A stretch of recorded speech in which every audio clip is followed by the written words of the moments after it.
All right, welcome everyone. So today we are here for the debate, is Darwinian evolution a fact, between Subboor Ahmad and Dave Farina. So thanks everyone for coming. First of all, I'll just briefly introduce myself and before introducing our two speakers here.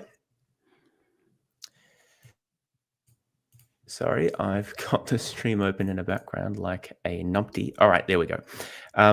So my name is James Fodor. I am a PhD student at the University of Melbourne in Australia. So I studied cognitive neuroscience and language. I debated Subboor a few years ago on this topic, and so it's a pleasure to be able to facilitate another debate today. I have a science podcast, The Science of Everything, if anyone's interested in some of my other work, as well as my YouTube channel. But today we are here for the debate between Subboor and Dave, and I'm sure everyone knows the topic, is Darwinian evolution a fact? Before we jump into the debate, I'm just going to introduce our two speakers. So first, speaking for the negative, we have Subboor Ahmad. Subboor is a debater actively engaged in discussions on atheism. He earned a master's degree in philosophy from Birkbeck College, University of London, with a particular interest in the philosophy of biology. His master's thesis explored methodological adaptationism and junk DNA, which will also be central to his forthcoming book. He is currently a PhD student focusing on theistic evolution and is co-author of the book The Death of Neo-Darwinism, Dawkins versus Noble. Our second speaker speaking for the affirmative today is Dave Farina. So Dave is a science communicator and generalist, best known for his YouTube channel, Professor Dave Explains. While the channel is primarily a database of academic tutorials to help students with a variety of subjects, Dave is also passionate about neutralizing disinformation and science denial, from flat earthers and creationists to anti-vaxxers and medical hoaxes. Dave hopes to serve as a beacon towards the rehabilitation of public science literacy. So those are our speakers. Let me just introduce the format of the debate. So first, we're going to have 20 minutes of opening remarks from each of our speakers. So Subboor will go first, followed by Dave, and then each will have 10 minutes of rebuttal. So following that, there'll be 30 minutes of open discussion, which I will facilitate, where I'll present questions and the speakers can also ask each other questions. And to conclude, there'll be 2 minutes of summary, of concluding summary from each of our speakers. Just as a final note, so I hope everyone, including our speakers, as well as those in the audience, will remain respectful and on topic. Also, just a reminder for the speakers that I will be enforcing the time limits just to ensure that everything remains fair. And also an encouragement for everyone. I know that many people today have come to support one or other of our speakers, which is fine. But I want to encourage everyone to keep an open mind and to think really critically and engage with the material so that hopefully we can all come to a better understanding of these important issues. All right, with that being said, I'll pass over to Subboor, who's going to give 20 minutes of his opening remarks. Thank you for that, James. Can I get a 1 minute reminder just before I end? Can you hear me? All right, I'll begin. Okay, so the question before us tonight is Darwinian evolution a fact? So the first thing I need to do is define what I mean by Darwinian evolution. Now, I am defining Darwinian evolution as the modern synthesis or neo-Darwinism, and the reason for this is because it's the foundation currently of evolutionary theory. And there are objections to the neo-Darwinian modern synthesis by the likes of James Shapiro, Dennis Noble, and others. Now, this is the big question that's being debated between two great giants of evolutionary theory. In the camp of neo-Darwinism, you have Richard Dawkins, and in the camp of anti-neo-Darwinism, you actually have Dennis Noble.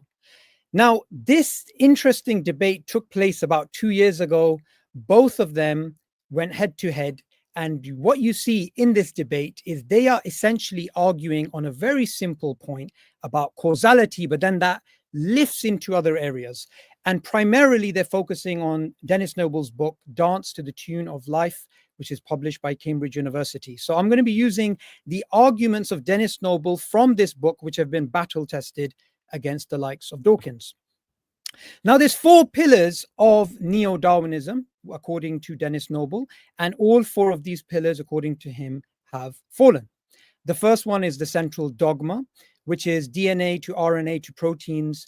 There's only one way causation of information. Now, according to him, that's not true. Although the dogma holds in that direction, it is not the only way that information is conveyed. The second pillar is the Weismann barrier. This is the idea that the genome is isolated from the soma cells. The third is the passive vehicle, that the organism is a passive vehicle to retain genes which are active causally in the process of evolution. The last pillar is the pillar of randomness.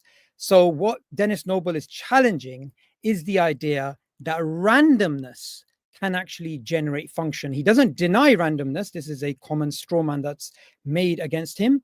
However, what he's challenging is the idea that randomness in of itself can generate biological functionality. Now, before I get into the argument, there's some objections that Farina has made in his video. Now, his video is very long. This is only about a minute in which he makes several mistakes. And what I want to do is clarify those. He claims that neo-Darwinism came about in the 1920s and that the modern synthesis came 70 years later, which would mean 1990s. He objected to using these terms interchangeably, and he called Dennis Noble a complete clown. Now, firstly, if you go to the first slide, you can see that biologists are using these terms interchangeably, but I'm going to get into this in more detail and you'll see why they can be used as such. Now, the first claim, neo-Darwinism came about in the 1920s. The problem with this claim is the founders of neo-Darwinism were dead by 1920. So you had Alfred Russel Wallace and August Weismann, who both passed away in 1914 and 1913. So how could neo-Darwinism be put together in the 1920s? Clearly, this doesn't make any historical sense. The second claim, that the modern synthesis came 70 years later, meaning 1990s. Again, another absurd claim. Julian Huxley's book, The Modern Synthesis, which came out in 1942, is testament to the fact that modern synthesis came way before 1990. In fact, he was dead by 1975. Interestingly, there was lots of developments in evolutionary theory during that time. 1976, you had the most popular explanation of the modern synthesis by Richard Dawkins, The Selfish Gene. In 1983, you had McClintock winning the Nobel Prize for discovering the process of genome reorganization, which is a direct challenge to the modern synthesis. So how does it make sense that the modern synthesis came together in the 1990s when all these developments were happening? Clearly, this is absurd. So I'm going to be again referring to Dennis Noble here. Dennis Noble's book is referring to this development of the modern synthesis from neo-Darwinism, and that's why the terms are used interchangeably. He says that in 1896, we first find the usage of the term neo-Darwinism. However, its origins, according to him, go back to the 1870s.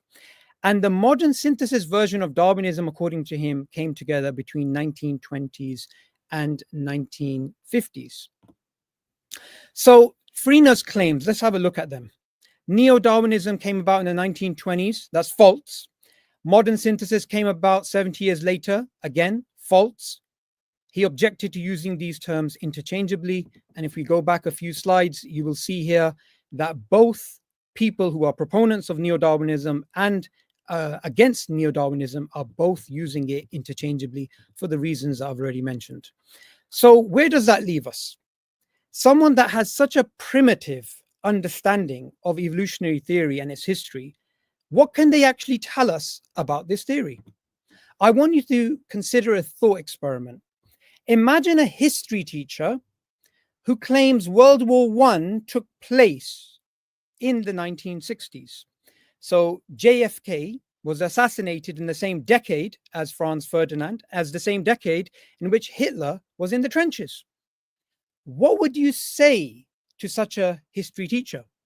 Imagine now that this history teacher wanted to give you an international relations analysis of the geopolitical causes of World War I. You'd ask them, excuse me, my friend, please have a seat, have a sandwich, sit down, go apply for supply teaching somewhere else. This is not for you. How can we take someone seriously who doesn't understand the basic timeline of evolutionary theory, yet is adamant that he wants to speak about it?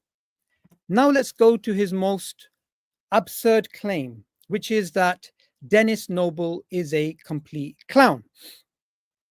I want you to just think about that for a second. Here's a man who calls himself a professor. He doesn't have a PhD. He doesn't have a single peer-reviewed paper.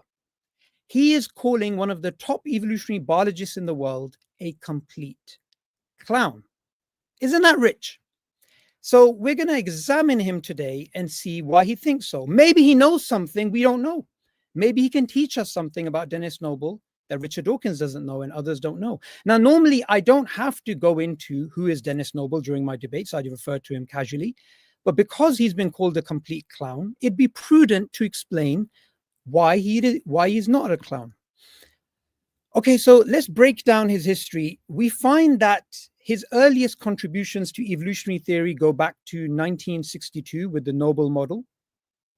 We also find that he has been an Oxford professor for decades in that particular field of evolutionary biology.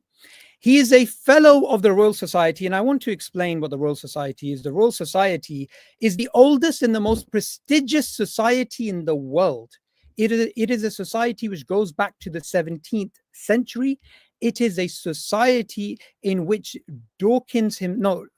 Charles Darwin himself, in 1858, he actually presented the theory of natural selection. And what you actually find is that the Royal Society is where all of the prestigious conversations are actually happening. Sorry, just give me 1 second. I'm getting interrupted. Sorry, I'm in the break. Yeah, come. No worries. Sorry, I was just interrupted in the middle of that. Hopefully, I won't get deducted some time. No, sit down. No worries. Okay, so where was I? The Noble model, 1962. He's a pioneer in systems biology. He was also Dawkins' PhD examiner in 1966. He published over 700 peer-reviewed papers in articles like Nature, the Linnean Society, and other societies. He's published his first book, The Music of Life, with Oxford University. He published his second book, Biological Relativity, with Cambridge University Press. So what does Farina know that these universities don't know? What does Farina know that Nature doesn't know, and science doesn't know, and the Linnean Society doesn't know, and the Royal Society doesn't know? Now, going back to my debate in 2016 with Aaron Ra, I actually referred to the 2016 meeting at the Royal Society, which was set up by Dennis Noble. This is a landmark discussion in which you had the neo-Darwinists and you had the third wave evolutionists having a discussion that was again set up by Dennis Noble. So how is this man a clown? I would love Farina to explain the case. Now, Noble's challenge to Dawkins, let me just break down this challenge. His challenge is based upon these 4 pillars, like I mentioned, and all of these were discussed with him in the debate in 2022. So we're going to be going over each challenge one by one. The first challenge is the central dogma, from DNA to RNA to proteins. Now, obviously, that is true. That is what happens. However, that is not the only way that causation works. That is not the only way that information flows. Information can actually go in the other direction through somatic hypermutation. This is one of the examples he brings up in the debate. Somatic hypermutation happens in the immune system when the B cells can actually, like a slot machine, they can actually hold certain parts of the genome constant and hyper random mutate certain parts and come up with antibodies to take on the antigens. So again, another common straw man that we hear about Dennis Noble is that he doesn't believe in randomness. It's the opposite. He believes randomness can be used for functionality, and randomness alone cannot generate functionality on its own. And I've referred to some paper here, and we can discuss this in detail if Farina wants to. The second is the Weismann barrier. The Weismann barrier is the idea that the genome is isolated from the soma cells, from what's happening in the body, what's happening in the environment. Now, this was something that August Weismann put together, hence why we have the origin of neo-Darwinism in the late 19th century, not the 1920s, as Dave Farina seems to think. So why does Dennis Noble challenge the Weismann barrier? He challenges it through the work of Conrad Waddington, who showed that epigenetic markings can actually be assimilated into the genome. So genetic assimilation is something that he discovered in the 1950s, and there's lots of information about this. And Dennis Noble links this to the discovery of extracellular vesicles as well. Randomness.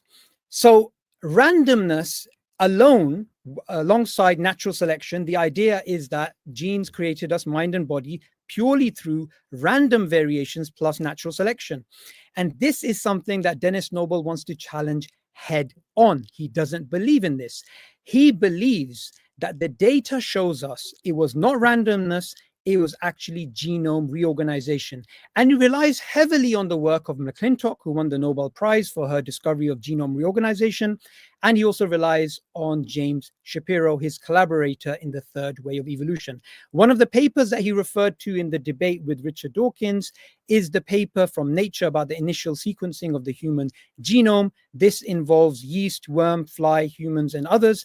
And what we discover in this paper is that there has been genome reorganization rather than point mutations selected over time that led to all of the biological functionality that we actually have. Now, the example he gives is of Lego, which is why you see the Lego blocks there. What he basically says is, imagine a child who simply has Lego blocks, these small little blocks, and you ask them to build a bridge, build a house, build a car, whatever it is. You give another child bricks, but you also give them beams, you give them flooring, you give them walls, you give them tunnels, you give them arches, you give them lots of prefabricated tools. Which kid will build faster? And according to Dennis Noble, it's going to be the second child because of genome reorganization. Hence why he doesn't believe in randomness. Now, let me clarify. He doesn't say randomness doesn't exist. He doesn't believe randomness can generate biological functionality. He thinks other things are at play. Now, another pillar is the passive vehicle. Now, this is the idea that the organism is passive and the genes are active. The genes are the real drivers of causality here. Now, during the discussion, Richard Dawkins and Dennis Noble started to go back and forth on this particular view.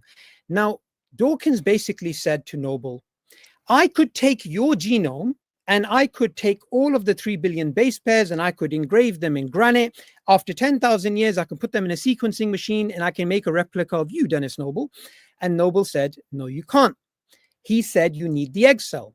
So Noble is challenging this idea that the organism or the cell is actually passive and the genes are active and the genes are self-replicating. He doesn't believe they can do so. And he gives two examples why.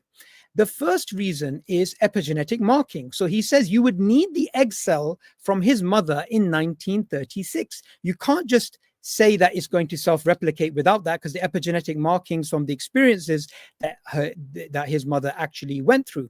The other thing that he points out is that the conditional logic of life is not found in the genome.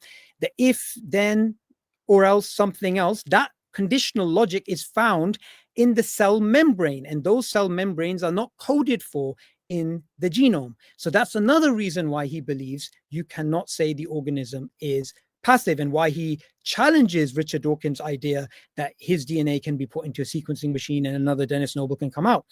He also gives the example of proofreading, that without the cell initiating proofreading, the number of mistakes would be 1 over 10 to the power of 4. And with the cell being involved is 1 in 10 to the power of 10. That's a massive difference. And according to Noble, if we do not have the cell doing proofreading, the organism will simply disintegrate. So you need proofreading. And therefore, he says there can be no neat separation between the gene and the organism. You cannot have this idea of selfish, self-replicating genes. So he believes the fourth pillar has also fallen. Now, what can you do with all of this? You can break it down to a very simple point. The simple point you can break it down to is a point of causality. According to Dennis Noble, there is no blind watchmaker. Remember Richard Dawkins' book, The Blind Watchmaker, the idea that random mutations plus natural selection can actually create body and mind? According to Dennis Noble, no, it can't. It is insufficient as a mechanism. He says that the designer has to be at least one-eyed. And the reason why he's saying that is because he believes purpose, agency is alive. It's there in the organism. So it's not just a case where there's a blind watchmaker, there is a one-eyed watchmaker. The nature of their debate is about causality. the nature of causality. What exactly do they mean by cause? In fact, they began off the debate speaking about causality, and in the end, they also went back to causality. So according to Dennis Noble, Aristotle's distinctions about causality is what's going to help the discussion. Now, I'm not going to explain what those distinctions are. I expect Dave Farina to know this because he says Dennis Noble is a complete clown. So I'm going to test him on this, and I'm going to test him on the pillars as well, because he's made a lot of claims, and I want to make sure that he can actually justify them, because any science communicator worth their salt is surely going to make statements which they can justify. Lastly, we have this Nature article that was published last year by Dennis Noble.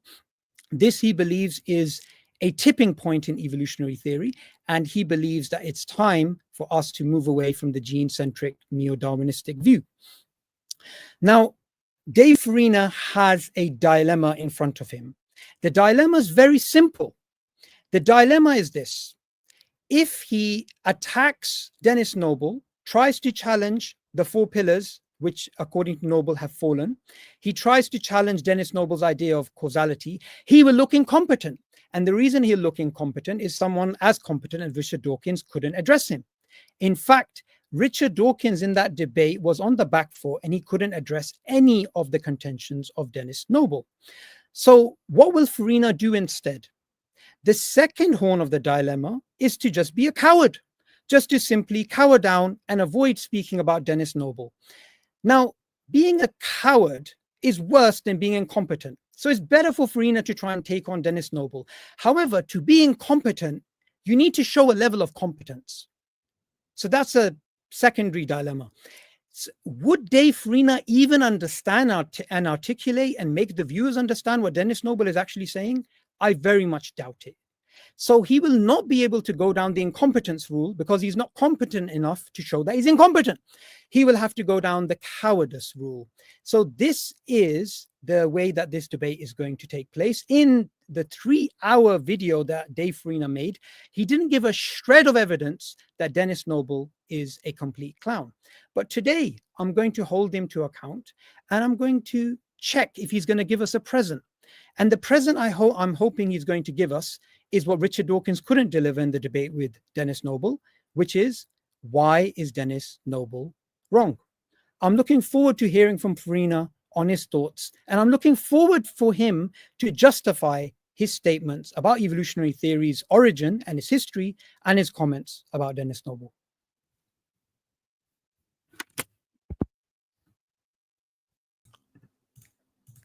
All right.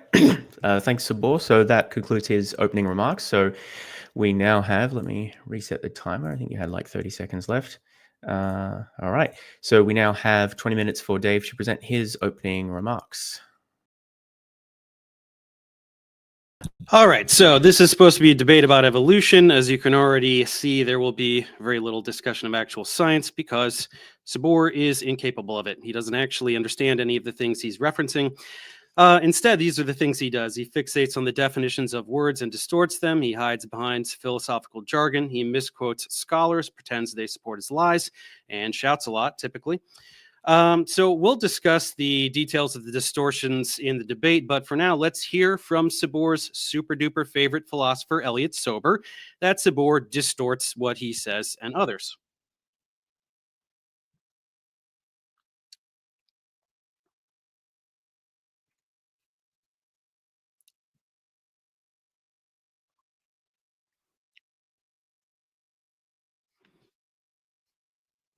So this is straight from the horse's mouth here. So we can immediately see that whenever Subboor is quoting people, referencing people, we can be pretty sure that he's lying. And since he has no ability Sorry, to Dave, actually...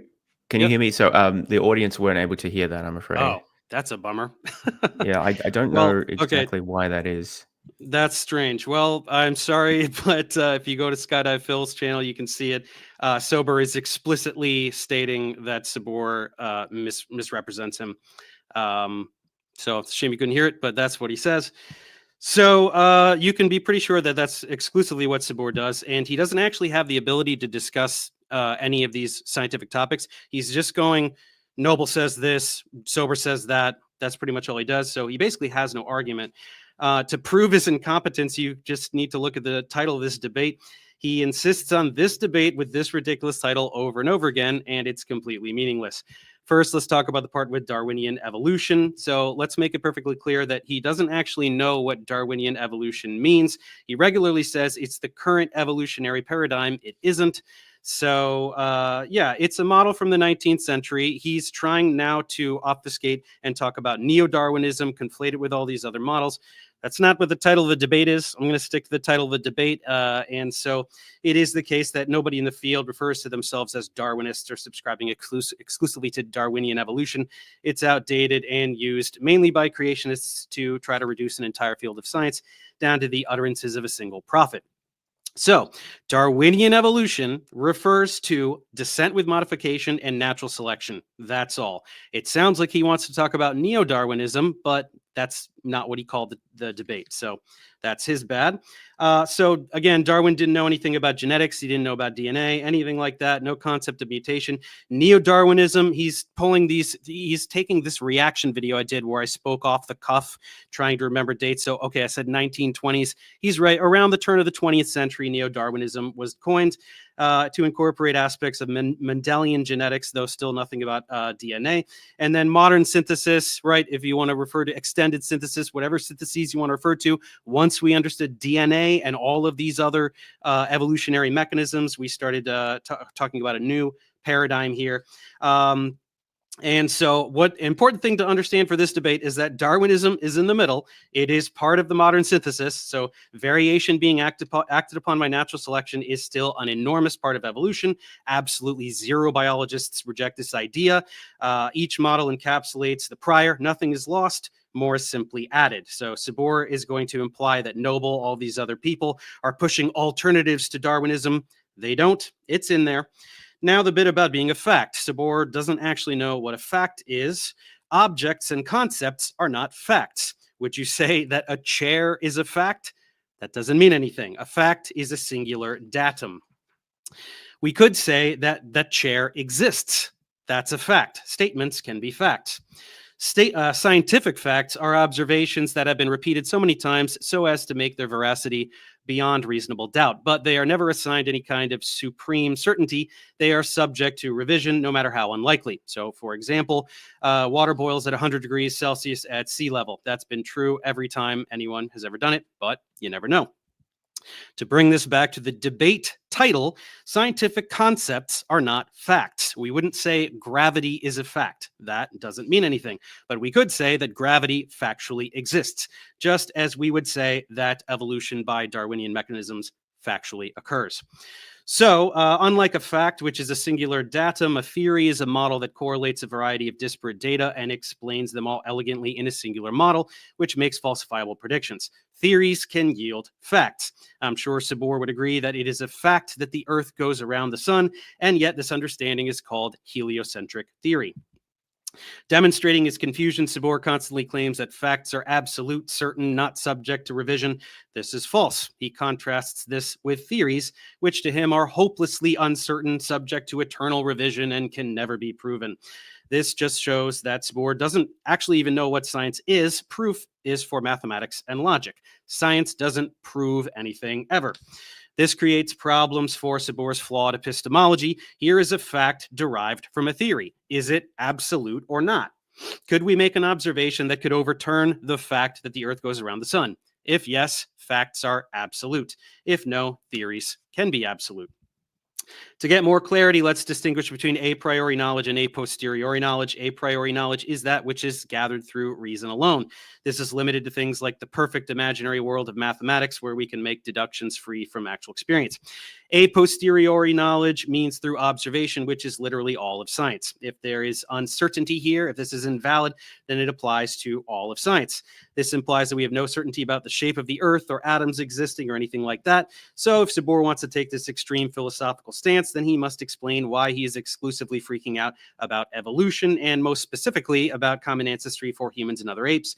Why not all the same fuss over heliocentrism? Because this science challenges his baseless faith. In science, once theories hold up after decades or even centuries of verification through rigorous testing, we say that they are consistent beyond reasonable doubt. Never do theories become facts, never do they become laws, never do we regard them as absolute, but simply so incredibly consistent with reality that it would be unreasonable to presume that they are not true. Evolution is one such theory, along with germ theory, heliocentrism, and others, in an effort to distinguish something like heliocentrism from theories he doesn't like evolution. Subboor might say that the Earth going around the sun is a fact because it's a singular observation. No, it isn't. You can't just go all the way outside the solar system and watch the planets sped up going around the sun.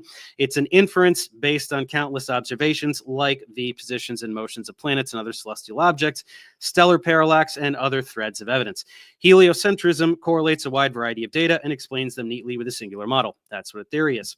Other facts he regularly cites also do not check. Water is H2O. That's an observation, so it's an absolute fact.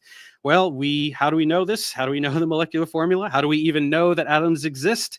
Atomic theory. You can't observe an individual water molecule. There's another problem here. Subboor regularly says that observations are facts, so to him, an observation can be considered factual. Well, we observe Darwinian evolution every single day, so it factually occurs by his own standard. Random mutations in bacterial colonies leading to entire strains with antibiotic resistance is an example of evolution by natural selection. We observe this repeatedly, so it's a fact. We also observe speciation. We have observed the emergence of new species of microorganisms, plants, and animals. Speciation is evolution. Evolution is therefore a fact. Now, Subboor will probably claim that's not what he means by Darwinian evolution. In fact, he's clearly already obfuscating and trying to talk about more modern paradigms. He's going to say he meant common ancestry, tree of life, all the stuff that Noble talks about. In addition, that's what he doesn't like.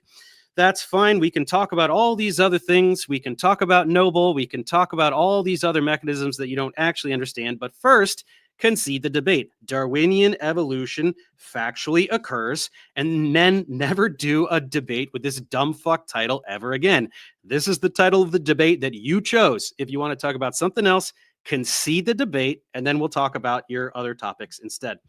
For now, let's proceed with what I thought the debate was going to be about. So if speciation happens today, it is logical to extrapolate that it has happened in the past to proceed to produce the species that are here, which gives us common ancestry. Subboor especially despises common ancestry of the great apes. He has zero ability to address the field of biological anthropology and just pretends it doesn't exist. There are precisely zero anthropologists who do not accept the fact that humans are apes and that we have recent common ancestry with other apes. This was hypothesized, thus predicting transitional forms, and then dozens of transitional species were found. That's science. The tree of life will never be overturned. It can be revised. Of course, individual clades are reorganized every day, but it will never go away. Common ancestry is factually true.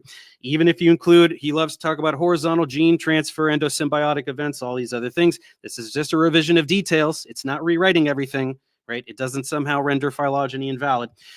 Of course, he's got all these colorful analogies he usually likes to toss out here, like the tree of life is not well substantiated. It's like having 13 pages of a big old book like War and Peace, so many missing species. This is completely idiotic.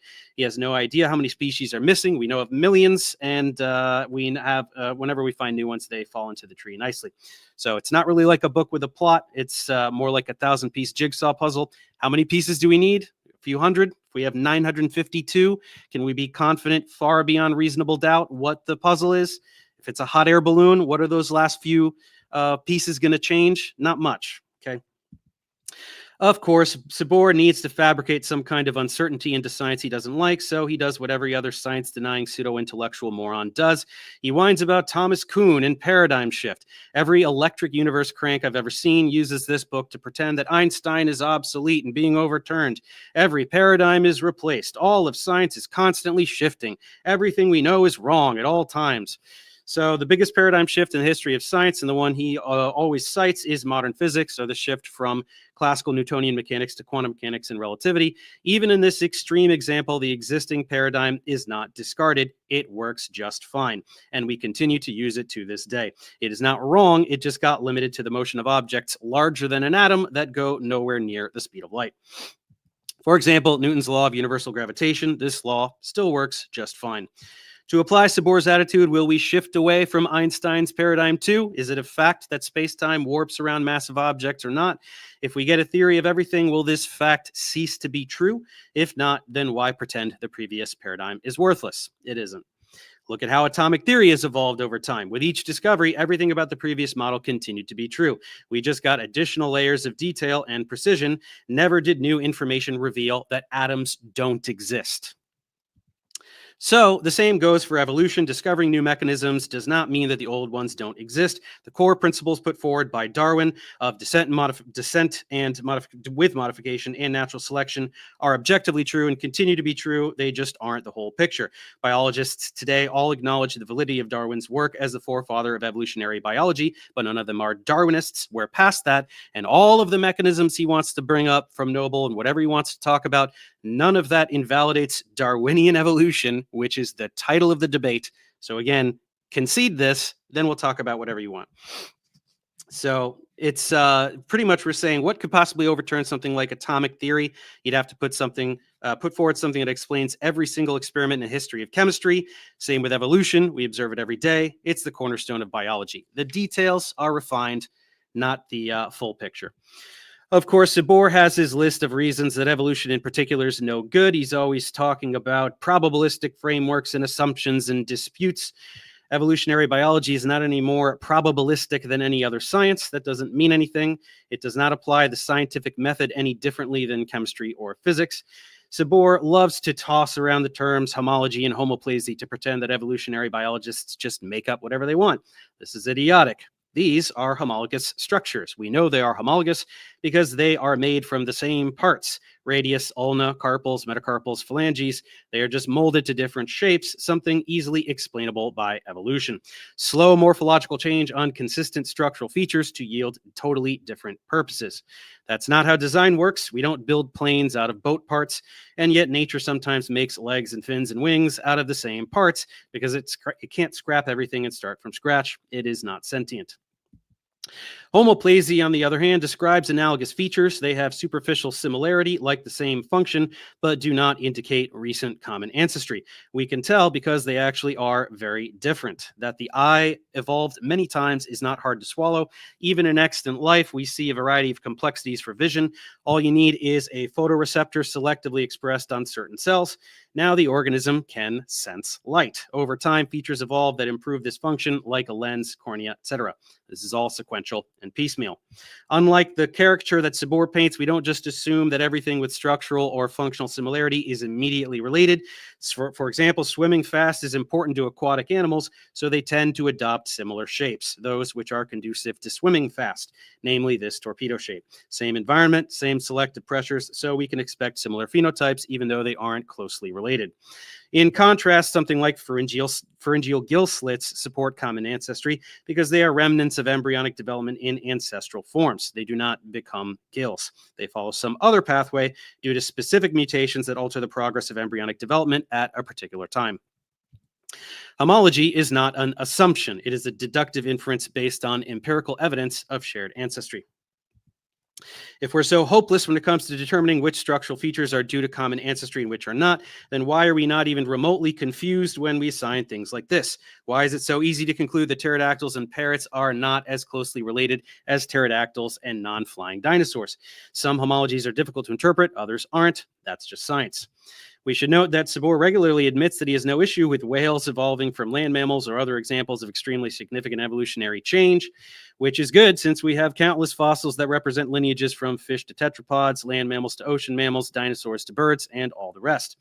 Transitional hominid species embody the exact same principles as all these other lineages. If land mammals can evolve into whales and dolphins, then this small amount of variation in the common ancestry of the great apes is absolutely trivial and is better substantiated than almost any other lineage, given the thousands of specimens we have over dozens of species and multiple genera.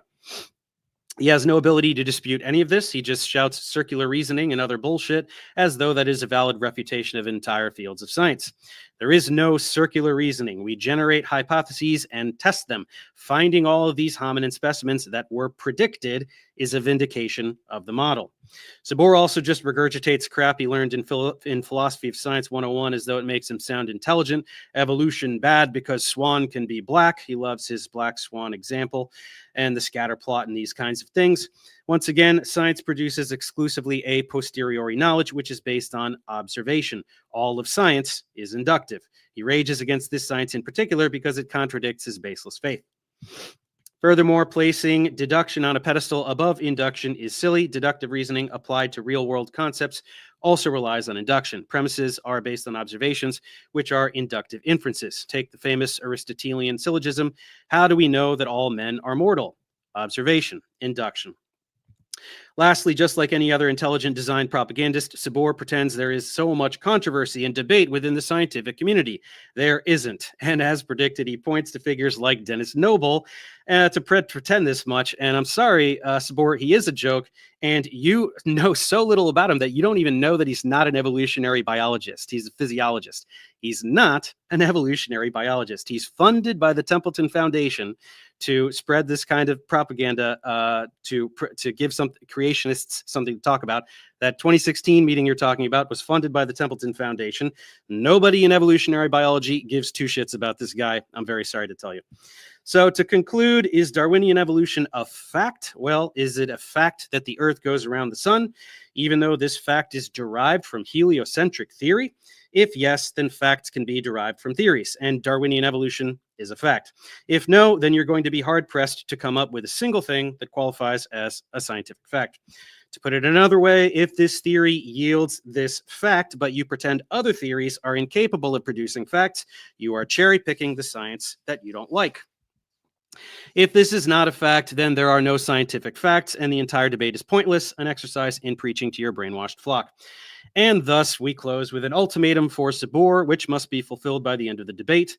Since this was a debate about Darwinian evolution, take the position that no a posteriori knowledge is certain, so we can never be certain about anything in the universe, which makes the debate meaningless as you are singling out evolutionary biology due to an ideological agenda.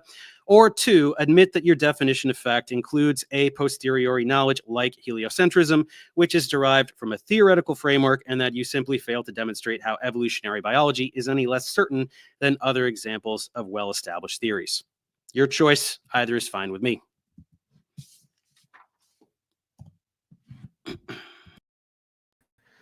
Okay, thanks, Dave. That concludes his opening remarks. Excuse me.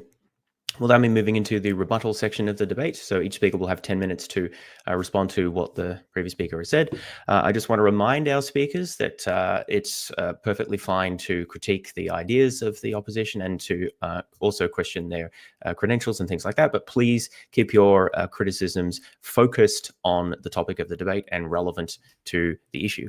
So with that being said, Subboor will now have 10 minutes of rebuttal. Do you want your slides? Yes, Yeah, I've amended the slides according to some of the things that Farina is claiming. Can I start now? Yep, go ahead. All right. So one of the first claims that he actually makes is that no one uses the term Darwinism. Here we have Richard Dawkins in A Devil's Chaplain, basically saying Darwin may be triumphant at the end of the 20th century, but we must acknowledge the possibility that new facts may come to light, which will force our successors of the 21st century to abandon Darwinism or modify it beyond recognition. What he also ignored was this particular term again turning up when Dennis Noble's book, Dance to the Tune of Life, he refers to the modern synthesis version of Darwinism. So again, it is a term being used. Now, there's something really interesting that he does. He doesn't give us the present that we were talking about. He doesn't give us the present about why is Dennis Noble a clown? Why is Dennis Noble wrong? He doesn't give us any of those presents.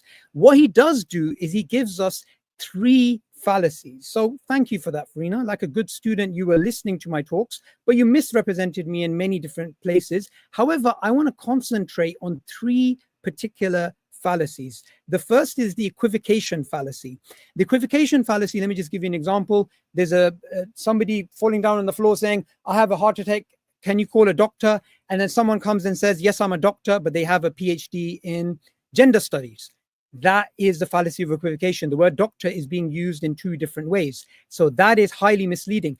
You said Darwinian evolution is a fact, and you defined it as what? You defined it as random mutations and natural selection. Well, guess what? That Darwinian evolution is accepted by me. That Darwinian evolution is accepted by Dennis Noble. That Darwinian evolution is accepted by everyone, and it's trivial. Remember, there's two different ways that you're using the word Darwinian evolution. When I referred to Darwinian evolution, I referred to the idea that random mutations plus natural selection can generate mind and body. That's the definition of Darwinism that I'm using. That's the definition of neo-Darwinism I'm using. What you're doing is you're acknowledging there is natural selection and random mutations, something nobody denies. So that is actually the fallacy of equivocation. Another thing, and I want to go to something quite funny because I knew this was going to happen. Let me go to my, oops, where's it gone? Okay, so yep, you can see it there. This is my email going back to you. I don't want you to gish gallop and conflate two different ideas. To be clear, my original two debates were, is Darwinian evolution a fact? Is intelligent design science? Is universal common ancestry true? The reason I did this is because I don't want Darwinian evolution and universal common ancestry mixed up. Like I said, blah, blah, blah. So I knew you were going to do this. And guess what this is? This is, again, the equivocation fallacy, because if common ancestry is accepted to be true, it doesn't mean Darwinian evolution is true. John Baptiste Lamarck, he believed in the tree of life. He believed in common ancestry. Did he believe in Darwinian evolution? No, he didn't. So that is the equivocation fallacy. It is also the non sequitur fallacy. Can you give any shred of evidence that common ancestry is a necessary and sufficient condition for Darwinian evolution? You cannot. And I very much doubt you've even thought about it this way. This is why I covered myself and I sent that email, because I knew you were going to gish gallop. Most of your presentation had nothing to do with what I said. Most of your presentation, you took the horn of cowardice. Now, you said Dennis Noble is a joke alongside, he's a joke alongside Shapiro and others. Okay, so I want to ask you a question. How is it that you have Cambridge University publishing his book? How do you have it that Oxford University is publishing his book? How do you have it that Nature is publishing his work? The Royal Society is publishing his work. Now, I want to say something about James Shapiro's book, Evolution, A View from the 21st Century. This is called by Carl Woese, the man who discovered archaea, the third domain of life. It is called a game changer. If these people are if they're jokes, then why would mainstream publishers print their work? Why would they be taken seriously? Why would they be professors of universities? Why would they have peer-reviewed papers? Why would any of this happen? What you are basically doing is you are denying academia. You are denying science. You're denying the ability of these academics to actually thrive by attacking them without any justification. I asked you very clearly, why is Dennis Noble a clown? You repeated he's a clown. You repeated he's a joke, but you didn't give a shred of evidence. In your 3-hour-long video, you didn't give a shred of evidence of that either. The other fallacy that you fell into is the red herring fallacy. Lots of things that you brought up in your discussion were misrepresentations of my position, but you didn't even take a moment to actually show how they're linked to the actual debate today. Okay, so I did actually offer you a debate on universal common ancestry, and that's still available to you. So the things that you've mentioned about homology and speciation, we can actually discuss then. You mentioned probabilistic framework, you mentioned assumptions. Those things can be done in that debate if you're willing to accept it, so that it's entirely up to you. Now, something else that you actually mentioned is this. You mentioned the idea that Darwinian evolution, something you have to repeat yourself because you weren't being too clear. Something about me raising the flag if I accept Darwinian evolution. That is a total straw man. No one denies the idea that randomness exists. No one denies the idea that natural selection actually exists.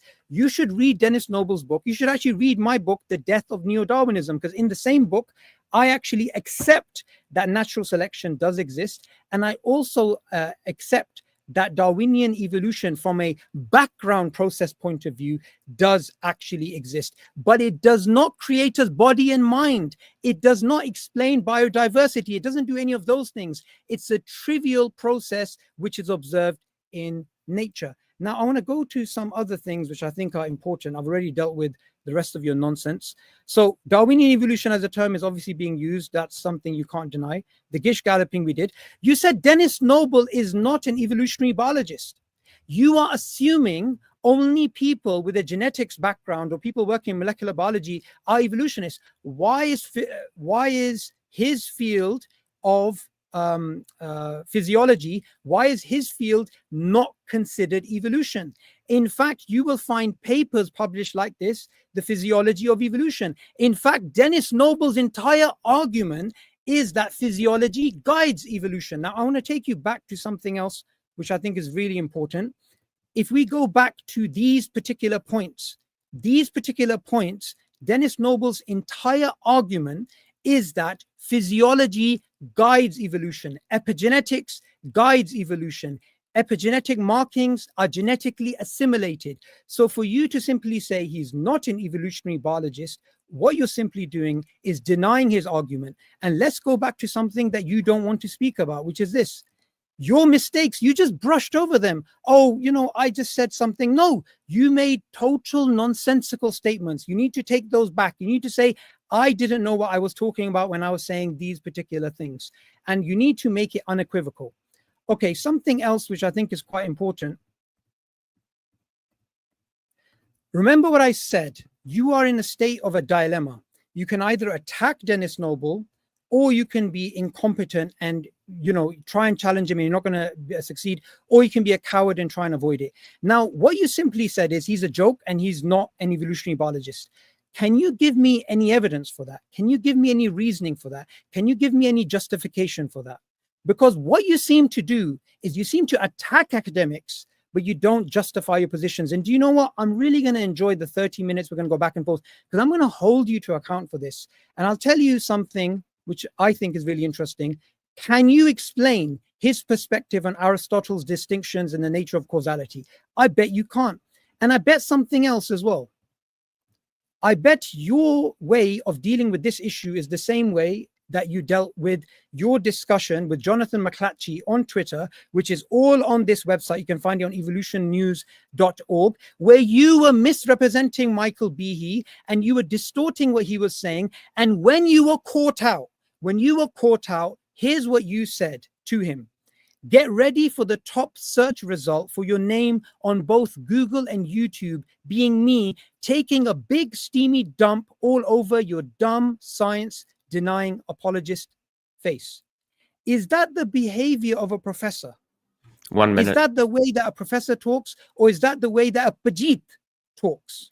So the fact is this, Farina, you have been found to be neutered. You've been found to be domesticated under the environmental pressure of a debate, and you have been found to be deselected.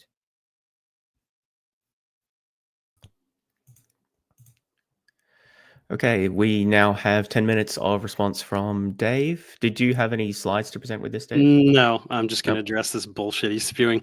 Okay, so I find this really hilarious. You're whining about my presentation having nothing to do with what you said. That's because you didn't talk about the topic. You're so fucking stupid that you don't even know how to do a debate based on the topic that you chose.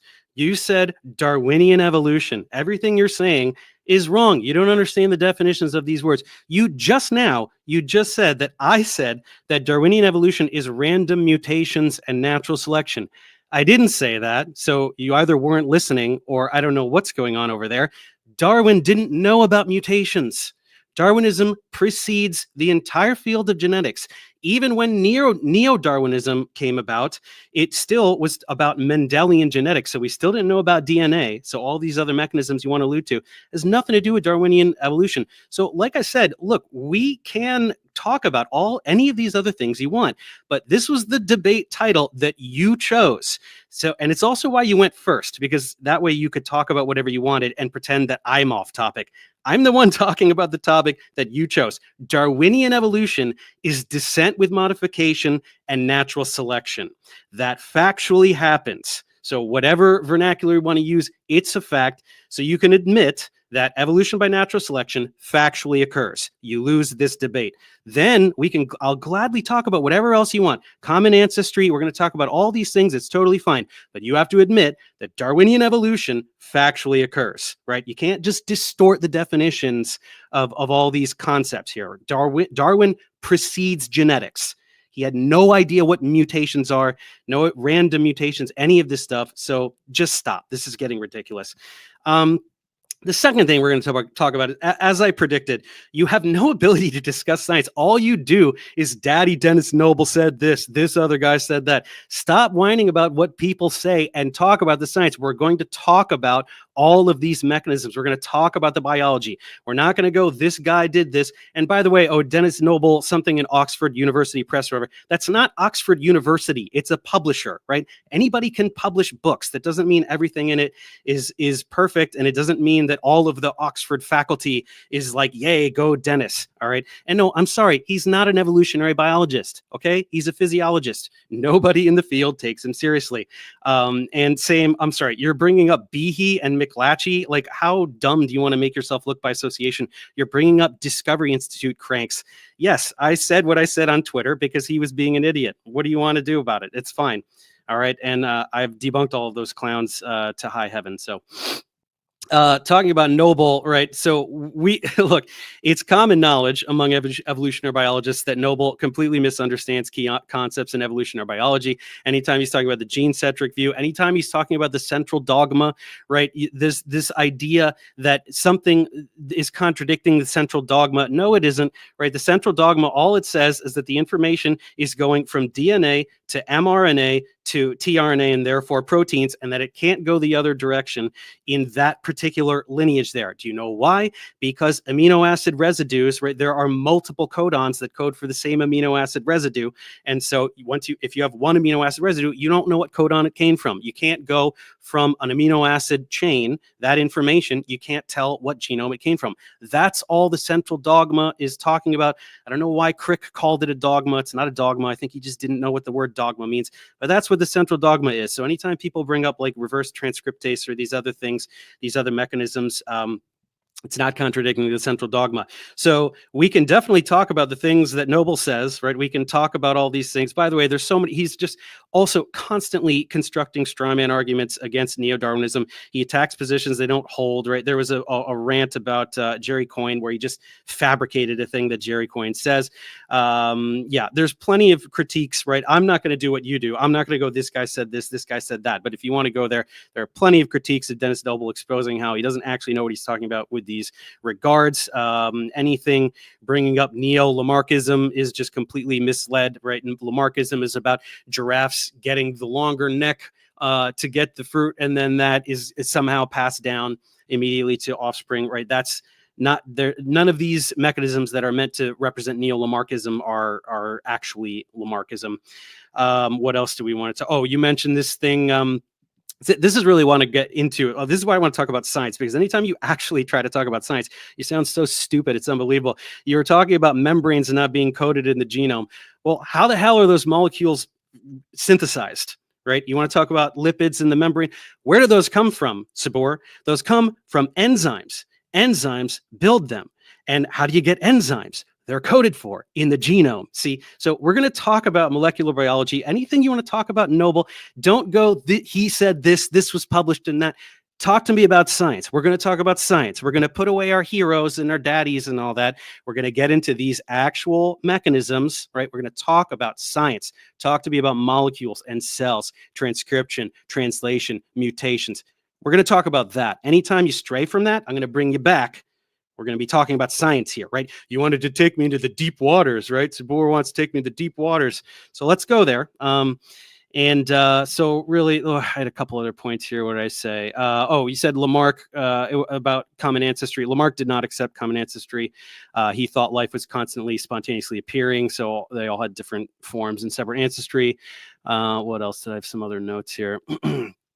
Yeah, more about Noble. He proposes mechanisms where an organism self-directs its own evolution in response to environmental conditions or stimuli. That's not the case. But in general, yeah, let's see. Yeah, that's about all I had. So yeah, we can go anywhere you want here. But the first thing that's going to happen is that you're going to admit that the title of the debate is stupid. Maybe never use this title ever again. Darwinian Evolution. Darwinian Evolution, the title that you chose, descent with modification and natural selection, factually occurs. So you're going to concede that that's a fact, right? That's where we start.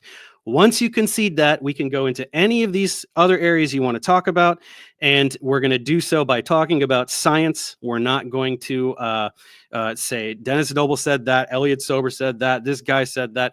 We're going to talk about science, okay? Because all you ever do is misquote people, and I can't fact check immediately in real time how you're misquoting people. So we're going to talk about science. If you bring someone up, I'm going to say, what are they talking about? Explain it to me. Explain it to me in scientific terms, okay? So that's the name of the game. Let's go for it. You still have 3 minutes left. Are you happy to say the rest of it? I don't have anything else to say. All right. Well, thanks, Dave. Let me just stop the clock there. Okay, so we're now going to move into 30 minutes of moderated discussion. Just want to remind both of our speakers, I'll bring them back here to stay on topic and try to be civil, please. I know it's been a little bit heated and it's fine to disagree, but what I want to do to start us off is try to get a bit of clarity on the topic, because there's obviously been some disagreement as to exactly how to understand Darwinian evolution. And I wrote down a couple of points here, and I'd like you both to respond to this. So Subboor said that he defines Darwinian evolution as random mutation plus natural selection can generate mind and body. Whereas Dave described Darwinian evolution as descent with modification plus natural selection.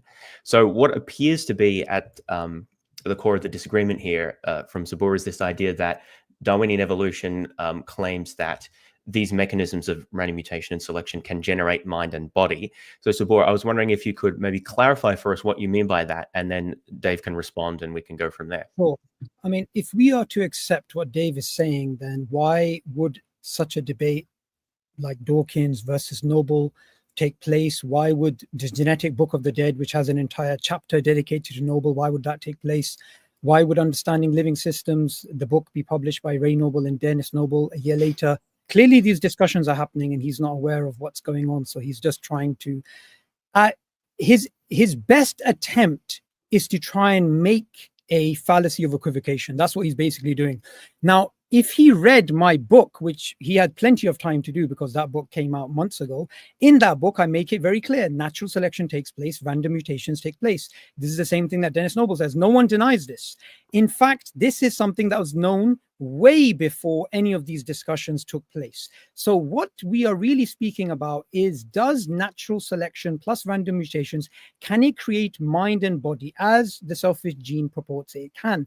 That is what we need to discuss. Not does Darwinian evolution take place, natural selection with random mutations. Everybody agrees with that. Dennis Noble agrees with that. I have agreed with that. If you actually saw my talks, you would hear me saying that exact thing. So I'm very surprised that your best attempt is to try and make a straw man of my argument and rely on the fallacy of equivocation. It's not a straw man. That's the title you chose, right? If you're admitting that Darwinian evolution occurs, that it factually occurs, then why did you name the debate "Is Darwinian evolution a fact?" This is the title that you chose, buddy. And as I predicted, you're just going, Dennis Noble, this guy, this book, right? What do you mean creating mind and body? Darwinian evolution creating mind and body. What are you even talking about? What I'm talking about is Richard Dawkins' book, The Selfish Gene. You ever heard of that? That's the main claim of the book. Stop listing books and people. Talk to me about science, buddy. Talk to me about science. Okay, so is Richard Dawkins a scientist? Yeah, he's a scientist. So if you want to paraphrase him, you can paraphrase him if you want. No, I'm not paraphrasing him. I'm telling you exactly what he says. He says genes created as mind and body. Gene created as mind and body? What? Do you have a comprehension issue? What I said is genes created us mind and body. Okay, so gene expression yields to an organism. Be honest with you. What are you saying? Look, let me tell you something very clearly. James, the environmental pressure of being in a debate has led him to have some comprehension issues. So I think if you slow things down a little bit, I think you're stalling. No, I think if you slow it down a little bit, you're stalling piece by piece, because what you don't seem to understand is James asked me a question which he seems to understand, but you don't understand. James, do you understand what I mean when I say Darwinian evolution and why it's different to what he's saying? Well, it's not for me to get into the debate, but maybe if we can, Subboor, you can explain for us what you mean by generated mind and body, and then Dave can talk about why he thinks that's wrong. That's perfectly fine. So the idea, and again, I'm going to go back to Noble, and I know Noble is kryptonite for you because you called him a clown. You contradict his. He is a clown. Book. You contradicted his book multiple times, and you've been caught wanting. You don't actually have the evidence against him. You don't even understand what he said. In fact, I'm just going to ask you a very simple question. Well, sure. I'm going to define. You're already changing the subject, though. By the way, you're already changing the subject. Dave, can you let him finish? I'm going to explain this. Okay. So let me explain this to you in very simple terms. Aristotle made distinctions about causality. I know you're nodding your head because it's too much for you, but let me just explain. No, you're just like, we're talking about science and you're jumping to philosophy because you can't talk about science. You can't do it. Philosophy and science are tied at the hip. Okay. So this is Dennis Noble's argument, and this is why he challenges the selfish gene idea, the idea that genes created his mind and body. What he basically says is, look, Aristotle said, imagine a table. I am the efficient cause of the table as the carpenter. The table itself is made of wood, so wood is the material cause. The form of the table is the formal cause, and me relying on the table to put my laptop to refute you, that is the final cause. So you have 4 different types of causes. Now, what Dennis Noble is saying is genes are causes from a form perspective.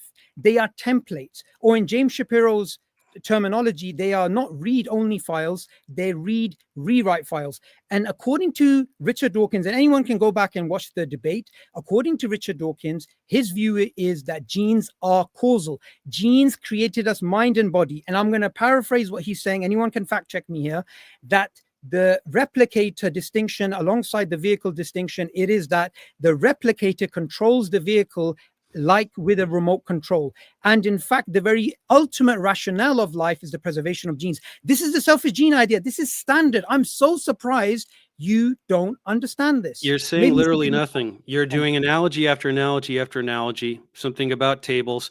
What are you saying? So are you saying that gene expression generates an organism? Can we just say that? What are you saying? I never use the word gene expression. That's epigenetics, by the way. No, by the way, gene expression is epigenetics. Every time you try to talk about science, you get this gem of stupidity, like gene expression is epigenetics. One at a time, gentlemen. What the hell does that mean? Epigenetics leads to gene expression, doesn't it? Epigenetics modifies gene expression. Oh, there we go. Thank you. Okay, now no, let's go what do you mean thank you? What do you mean thank you? What you said was insanely stupid. Gene expression is epigenetics, is what you said. Let's go back to James's point about causality. I said genes created as mind and body is the idea. Why don't you challenge it? Because it doesn't mean anything. What are you talking about? I'm trying to talk about science. You're saying something cryptic. Gene expression creates mind and body. Okay, are we saying that gene expression as an embryo generates the form of an organism? Is that it? Let's talk about science, buddy. Okay, shall I put it in totally different words? Because you didn't understand Aristotle's point that I was trying to make. You didn't say anything. You use stories and analogies because you can't talk about science. When you try to talk about science, you say something idiotic like gene expression is epigenetics. You don't even know what these words mean. It's linked to epigenetics. Of course it is. Now, let me just go back to a very simple point, and you tell me where this doesn't make any sense to you. The standard idea of the modern synthesis, which in 1976 was really popularized by the Selfish Gene book. Now it goes back to between the 1920s to 50s. You thought it was the 1990s, which itself. I said that off the cuff, if I even did say that, off the cuff in a reaction video. It's not like I did a piece on it. You're referencing the reaction video where I made fun of you and your friend. Move past this specific point and focus on. Okay, were you wrong about that? I don't even think I said it, but if I did, yeah, I was earlier than the 1990s. So what? It was a reaction video. Who cares? When was it? Okay, so the reaction video doesn't have to be factually correct. I'm glad. It's a reaction video. It was 3 hours long. See, you're fixating on which decade did this come about, which decade, right? Who this guy said this, because you can't talk about science. Talk to me about gene expression. Talk to me about genes. Talk to me about any kind of science. You can't do it. You're switching the subject every 5 seconds because you can't do it. All I'm speaking about is causality. So let me just go back to this idea very clearly. The blind watchmaker, are you aware of this idea? Are you aware of the idea that random mutations plus natural selection is the cause of biodiversity? You aware of this idea? Primarily, yeah, that's Okay. a very large part of biodiversity. Yes. Okay, good. Dennis Noble is arguing it is at least a one-eyed watchmaker, not a blind watchmaker. Okay. Ooh, very cryptic. It's not very cryptic, actually, because what he's basically saying is physiology guides evolution. That's his claim. How? Specifically, so, mechanistically, beautiful. mechanistically. Beautiful. I'm just going to share my slides again and go over this slowly because you have a comprehension issue. No, because you can't actually tell me. And won't be able to understand what that says either. So let's go over it very slowly. Are we going to slides on open discussion? I thought this was just a back and forth here. Because I need to educate you, so we'll need to go to the slides. Yeah, I'm sure you can educate me about science. You want to show us, Subboor? I think that's all right, but yeah, it's not a presentation mode. No, sorry, it's not presentation mode. Let me just go back to some basic things here. So genetic assimilation. Are you familiar with Conrad Waddington's work? Go ahead and enlighten me, buddy. Aha. So, okay. So let me do this first, right? And James, you can stop me if you think I'm going the wrong way. I'm happy to explain genetic assimilation and Conrad Waddington's work, but I don't want to give Farina free education. And I'm going to make a claim. He has no idea what Conrad Waddington was up to and why Dennis Noble uses his work. Why don't you explain to me first what this is? And if you fail to do so, then I'll do it. Okay, so epigenetics, we're talking about modifications to the genome that alter the when genes can be expressed. So DNA methylation and stuff like that. There is some pretty decent evidence for a little bit of inheritance of this over a generation or two. So mainly histone modification, right? If a histone is coordinated to a gene, then it can't be expressed. And if it's not, then it can be expressed. So there are environmental influences that can determine whether the gene can be transcribed at any given time. And it's actually pretty cool. Over the past couple of decades, we figured out that there is some element of inheritance here, maybe a generation or two, but that's it. You have no evidence that this is the same as like random mutations being inherited. So have fun trying to talk about this. Okay, you didn't mention genetic assimilation. Okay, tell me what specific phrase you're trying to talk about. I told you what transgenerational. You have a slide up that says transgenerational epigenetic inheritance, and you said, "Tell me about this." And I fucking told you what transgenerational epigenetic inheritance is. I asked you. So about what are you looking for? I asked you about genetic assimilation. Okay, so tell me assimilation. Tell me a thing that you are dying to tell me. I'm not going to educate you till I prove to the. Well, I just educated you on what epigenetics is because you don't know that. No, you answered a question I didn't ask. I asked you about genetic assimilation. Genetic assimilation is linked to epigenetics. It's not the same thing. So say a thing that you're trying to say, and then I've caught you now. No, and okay. I'm going to take you to the cleaners. So why don't you tell me? You said that gene expression is epigenetics. You said something so unbelievably stupid, and now you're trying to do a gotcha on me. It's pathetic. Explain science, and we'll talk about science. Slow down. Calm down, buddy. I see you're getting worked up. Let's just talk about some science. Please explain genetic assimilation. What are you doing? If you want to talk about something, talk about. Yeah, so Subboor, if you have a point that you want to make the fucking point, dude. Otherwise, we'll move on. Okay, so the point I'm going to make, and I'm going to give Farina one more chance. Conrad Waddington's work on genetic assimilation is absolutely pivotal to Noble's argument. Noble is an Oxford professor, which is something prestigious, something that Farina can never be. Maybe that's why he's attacking. He's not an evolutionary biologist, though. He is an evolutionary biologist. No, as well. he isn't. You can Google it.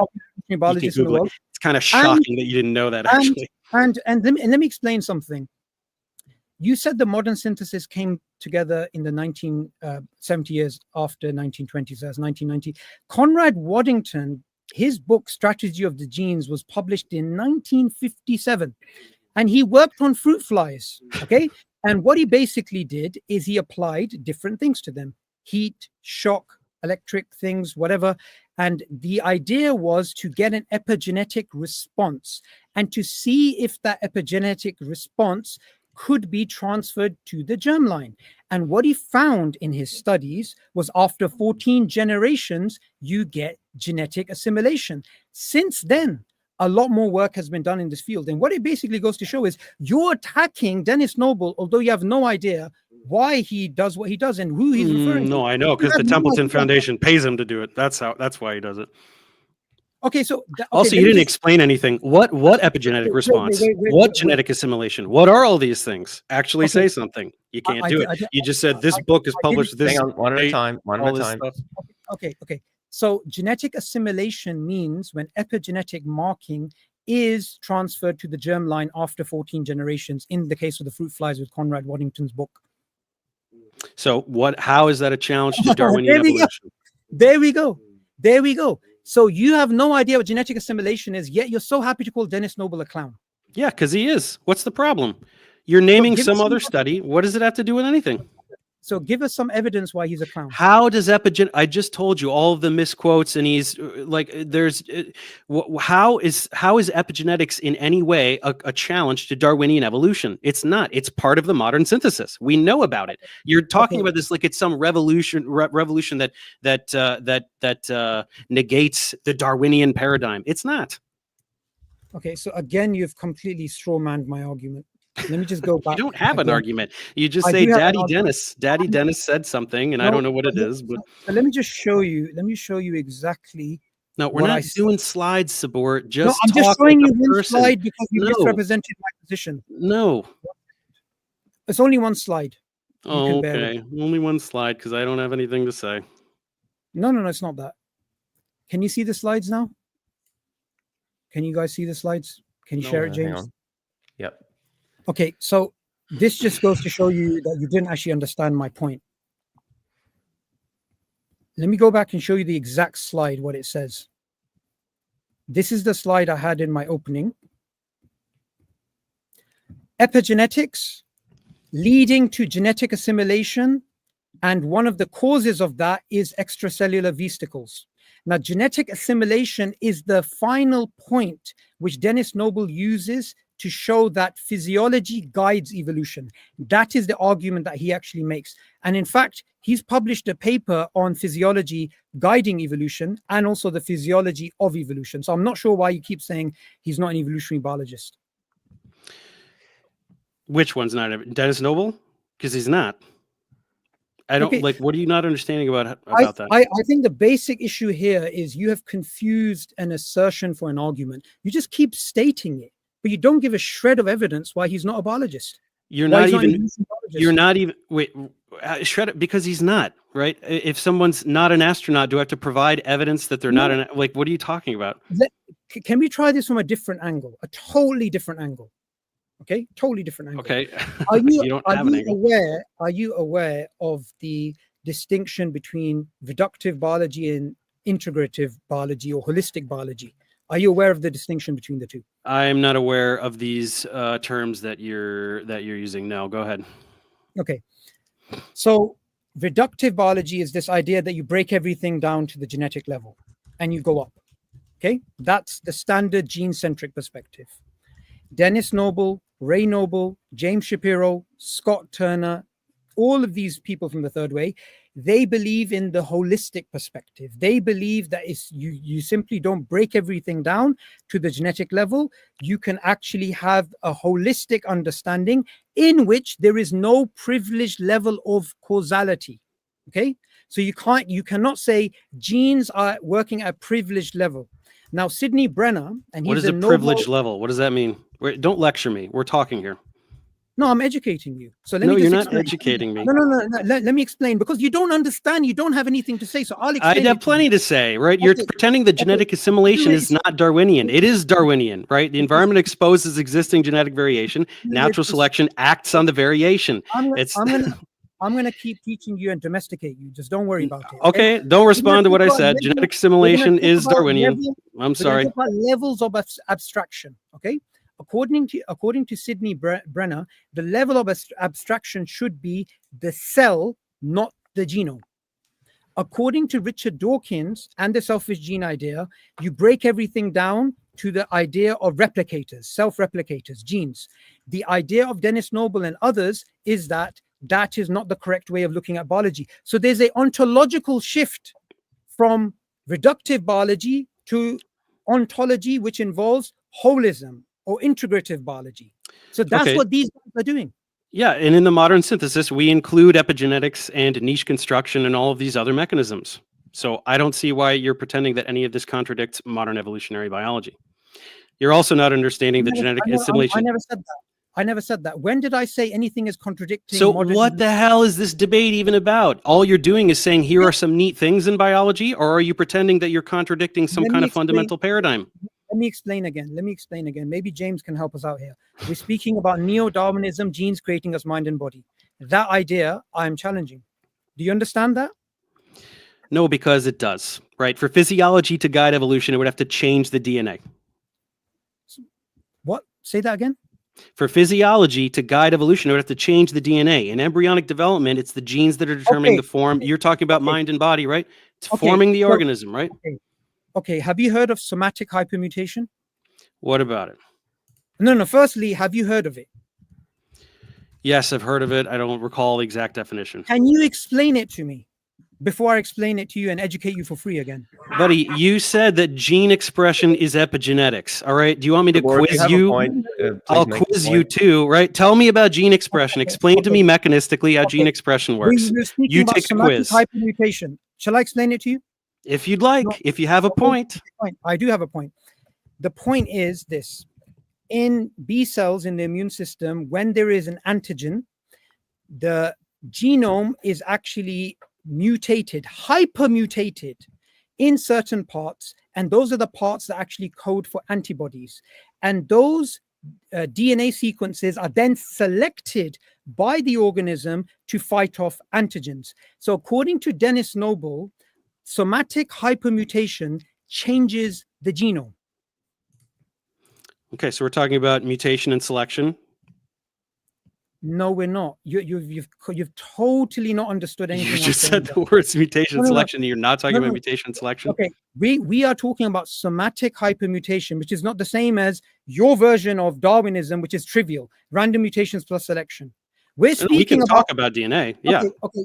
Darwin didn't know what DNA is. Do you deny physiology can guide evolution? No, I suppose not. Okay, that's good, because that means you're going against neo-Darwinism, because neo-Darwinism says you cannot have physiology guiding evolution. Well, neo-Darwinism is not the current paradigm of evolution. You're right there. And that's going to be a very nice short, by the way. A very nice short where it's saying absolutely nothing. No, you're pretending that I'm defending a paradigm from 100 years ago. It's where you're trying to defend neo-Darwinism, but then you admit physiology. I'm not. The whole debate, again, Subboor, is Darwinian evolution a fact? That's the title that you chose. Okay. Yes. So I don't know what you keep whining about. What's the definition I used? Huh? You said random mutation and natural selection, which is not what it is. So you don't even know what it is. What's the problem? I never defined Darwinian. I define Darwinian evolution in the context of this debate as genes created as mind and body. Okay, well, Darwin didn't know what genes are. So I don't know what to tell you about that. Fallacy of equivocation. Stop. What are you, a flat earther? You're just listing random fallacies? I'm sorry. Right? Actually, there's actually 4 fallacies you've committed. 3 formal, 1 informal. Fallacy of equivocation, non sequitur fallacy. What did I equivocate? What did I equivocate? The red herring fallacy and the gentlemen, I don't know that this is particularly helpful. I might bring up. Maybe you can help. Bring back a point. That maybe Dave I need to come back to Australia and debate you instead of this guy. Subboor, previously Dave asked you if you think that epigenetics is inconsistent with the theory of Darwinian evolution, or with Darwinian evolution. So I don't know. So you don't think that? No, I don't think that. That's a straw man again. I didn't say that. So how is it this incredible challenge to Darwinism? So let me explain. Let me explain again. Let me educate you again. Neo-Darwinism is the claim that genes created us mind and body. Physiology can't guide evolution. Epigenetics followed by genetic assimilation. Now, I'm just going to give you an example that anybody can check between Richard Dawkins and Dennis Noble. They're having this argument about the Baldwin effect, or what's known as the genetic assimilation, right? What they basically are speaking about is fruit flies. This is a study that was done in the 1950s, but then afterwards there were more studies that were actually done. After 14 generations, that was actually assimilated into the genome. Now, Skinner's actually done some experiments, and he's actually shown you cannot show what is genetic and what is epigenetic and what is assimilated. That's how mixed up it is. So all of this challenges neo-Darwinism. I never said epigenetics challenges neo-Darwinism. It's genetic assimilation that can challenge neo-Darwinism. What you said was that gene expression is is epigenetics. All right, No, I want you to explain to me how. Wait a second. If I said that, then I was wrong. What I actually meant was it's linked. What I actually meant was it's linked. I'm ready to accept if I misspoke. You're not ready to accept. You're saying modern Darwinism, modern synthesis came together in 1990, 1920s neo-Darwinism. You cannot use the terms interchangeably. You keep making all of these straw man arguments against the third. There's no straw man. What I would like you to explain is how genetic assimilation challenges Darwinism. To what you said before. How does genetic assimilation challenge Darwinism? Okay, let me be clear again. Genetic assimilation is challenging neo-Darwinism. And the reason why it's challenging neo-Darwinism is because of the one-way causation. Now, Darwinism itself, the way that you've defined it, is a truism. It's like saying roses are roses. It's trivial. That's the way you've defined Darwinism. No, I didn't define anything. I just know what it is. What's your definition of Darwinism for the context of this debate? Descent with modification and natural selection. I said it in my opening statement. That's what it is. That's what everybody acknowledges that it is. Okay, you know what? That's trivial. Erasmus Darwin believed in that. Lamarck believed in that.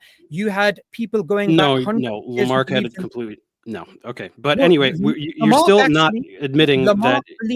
Lamarck believed in common ancestry. And you again misrepresented him. He believed in common ancestry. Yes, he believed in new lineages. No, he believed in multiple origins, but he did believe in common ancestry. Yeah. Okay, limited common ancestry, not universal then. Yeah, I know. Did I say he believed in universal common ancestry? I said common ancestry. There's so many tangents. I want you to explain how genetic assimilation contradicts Darwinian, neo-Darwinian, any paradigm. Okay. Let me say something about Michael Behe, for example, right? Michael Behe is somebody that accepts universal common ancestry. He doesn't really have a problem with it, but he doesn't accept neo-Darwinism, which goes to show neo-Darwinism, to believe in neo-Darwinism, common ancestry is not a necessary or sufficient condition. And you didn't answer that point. Behe is a paid propagandist with Discovery Institute. Why do we care what he says? Genetic fallacy. Why don't you address the point? Fallacy. I could learn about Spider-Man by reading I could learn about the Big Bang by reading a Spider-Man comic. It doesn't mean that the Big Bang didn't happen. That's a genetic fallacy. So Michael Behe is I have hours of content debunking Michael Behe. Do we want to turn this debate into debunking Michael Behe? You got caught out misrepresenting him. I didn't get caught misrepresenting. The DI agents did their damage control. Let's move on from the Michael Behe point. And then what did you do? You acted like a Bajit and you threatened to shit on the guy's face. I don't know what Pajit is. I don't know what that means. Let's not use that term, please. McLatchy's a clown. What do you want? These are all paid propaganda agents. What am I supposed to do? I wanted you. Hang on, gentlemen, please. Dave, I wanted you to address something that Subboor's been talking about. This idea that Subboor accepts the idea that there is is accepted common ancestry and descent with modification and natural selection in a limited way. He doesn't accept common ancestry. Let me finish, and you can address the point. But what he says is that these mechanisms aren't sufficient for producing mind and body, and he points to some other mechanisms that he's talked about, which he thinks are also important, like linking to physiology. So I wanted you, Dave, to comment on what you think is inaccurate about what Subboor's been saying.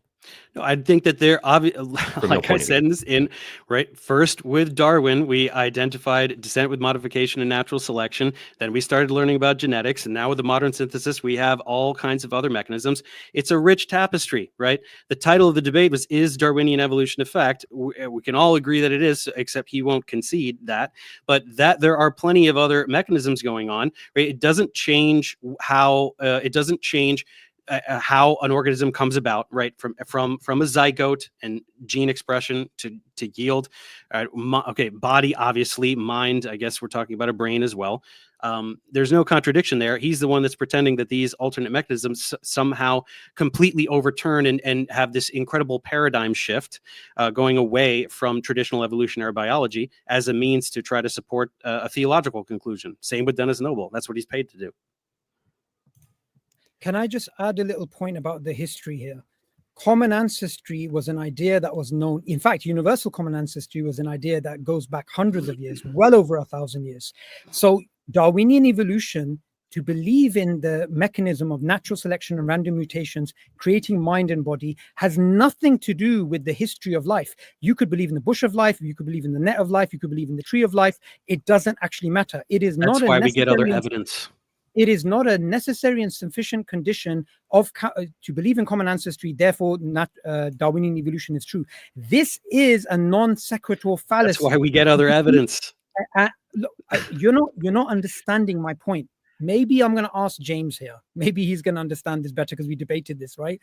You can believe in common ancestry and reject Darwinism. Do you agree with that point, James? Well, Dave can respond to that.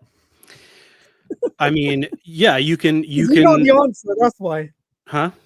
You can have. Yeah, you can reject certain mechanisms and favor other ones that would result in common ancestry. Fine, if you want to. That's ridiculous, but.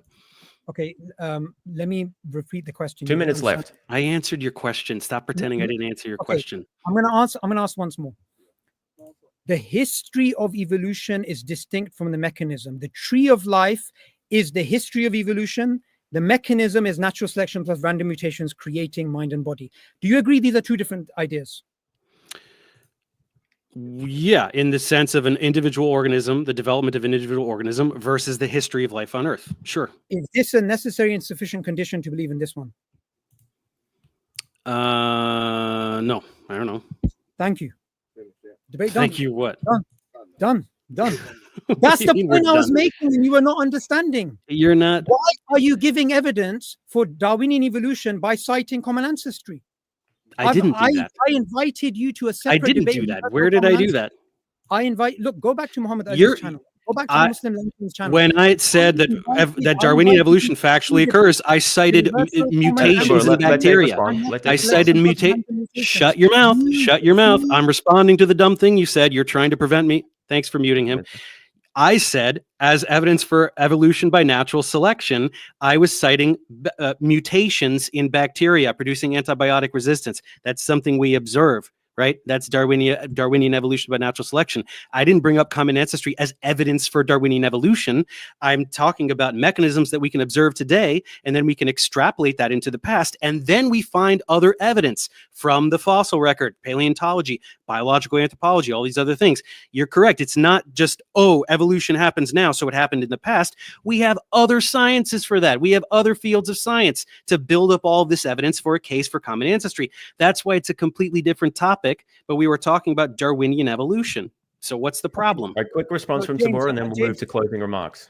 So, James, I invited him to have a separate debate on universal common ancestry because I knew he was going to gish gallop, and Darwinian evolution, and I defined these terms separately. But in the environmental selection of the debate, where he's been neutered, where he's been domesticated and deselected, he can't. Everyone watching is laughing at you right now, Subboor. Tell the difference between the two of them. He simply cannot. And he's you title the debate "Is Darwinian Evolution a Fact?" and then your entire opening statement had nothing to do with the title of the debate, and then you got mad at me for having an opening statement about the title of the debate. How insane is that? It's ridiculous. Everyone is laughing at you right now. That doesn't make any sense because I was using Dennis Noble's definition of neo-Darwinism. All right, gentlemen, I'm going to bring it to an end. Neo-Darwinism. Is neo-Darwinism the same as Darwinism? No. Subboor, answer the question. No. Sorry, gentlemen. So that concludes our 30 minutes of moderated discussion. So each of the speakers will have 2 minutes closing remarks. So first will be Subboor with his 2 minutes. Okay, 1 second. So firstly, this debate is about neo-Darwinism. This debate is about the modern synthesis. What we saw here is that Farina was claiming it came together, neo-Darwinism came together in the 1920s. It didn't. Modern synthesis came 70 years later, 1990s. It didn't. You cannot use these terms interchangeably. You can. He called Dennis Noble a complete clown. He could not actually understand the 4 pillars, which Dennis Noble actually challenged. He could not stay with the discussion when it came to causality, the 4 distinctions of Aristotle. And he couldn't actually even understand the distinction between the blind watchmaker and the one-eyed watchmaker, and why it is that Dennis Noble's perspective directly challenges the blind watchmaker. So tonight, he has been neutered, domesticated, deselected, shown to be a coward, and shown to be incoherent. And what I'm looking forward to actually is to debate him again on universal common ancestry. And let's see how he does. And I bet he won't accept the challenge and he'll run away. Like I had to stand on my own in Brunel and give a talk. I'll have to chase this coward down for another day. Okay, and Dave, you have 2 minutes. This is just hilarious. The very first sentence out of his mouth was, "This debate is about neo-Darwinism. It's about the modern synthesis." Then why the fuck didn't you call the debate that, you moron? Why didn't you say, "I want to have a debate about my daddy, Dennis Noble. I want to talk all about Dennis Noble and all of the things that I think he says and how they magically challenge the current evolutionary paradigm." If that's what you wanted to talk about, you should have named the debate that. You didn't do that because you didn't want me to be prepared to talk exhaustively about Dennis Noble, which certainly I could do at another date. And all of this blustery talk about, oh, I stood alone. You didn't set up a debate. You wanted to pretend there was a debate, and then you didn't set one up. You said there was. I talked to everybody at the student union and the university who has anything to do with setting up events. They had no idea what I was talking about. You set up a date for you to go give a talk to the Muslim Society over there. So in conclusion, this has just been an entire farce. Subboor refuses to concede the title of the debate. Darwinian evolution factually occurs. He's doing nothing but obfuscating, pointing at what other people say because he's incapable about talking about these concepts, and he certainly cannot explain how anything that Daddy Dennis Noble says contradicts the mechanisms that are understood in evolutionary biology. And in fact, doesn't even know what job he has. He's not an evolutionary biologist. He's a physiologist paid by the Templeton Foundation. And certainly, I think I'm going to do some content really thoroughly exposing Dennis Noble. So look forward to that. Otherwise, that's about it. All right, that concludes our debate for today. So thanks everyone for coming. And I also give my thanks to both of our speakers. So Subboor and Dave, thanks very much for participating. So that will conclude the proceedings today. Take care, everyone, and hope you found this interesting.